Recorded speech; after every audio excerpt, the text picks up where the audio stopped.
Le premier bilan du Salon du tourisme virtuel semble plutôt positif. En 10 jours, il a attiré plus de 40 000 visiteurs, une aubaine pour les 300 prestataires qui s'étaient inscrits. Cependant, le salon version numérique n'a pas profité de la même manière à tous, et notamment aux prestataires des îles éloignées. Le point avec Thomas Chabrol. 10 jours de promotion en ligne au lieu de 3 jours en présentiel, le salon du tourisme à distance a attiré 40 000 visiteurs sur sa page internet. 10 000 clients potentiels ont été directement mis en relation avec des prestataires. Selon un premier sondage, Tahiti Tourisme a recueilli la satisfaction de propriétaires de pensions aux Marquises ou encore à Mangareva.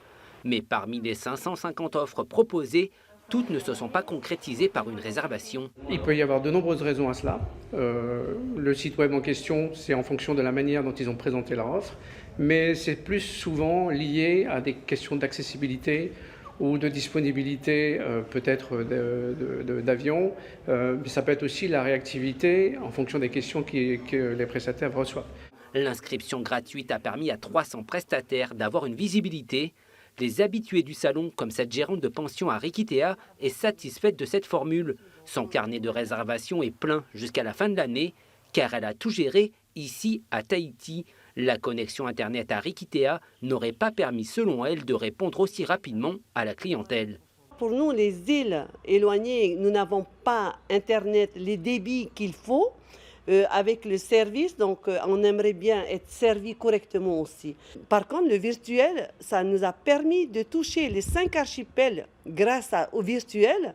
Les touristes, donc, par exemple, les Marquises, les Australes, j'ai eu de la demande justement grâce au virtuel.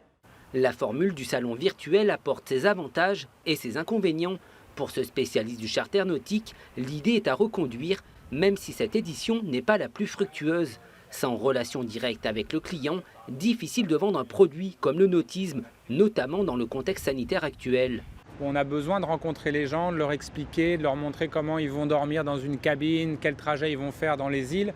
Ce sont des vacances qui sont assez complexes. Quand on vend juste l'excursion à Tetiaroa, ce qu'on fait aussi, ça a assez bien marché.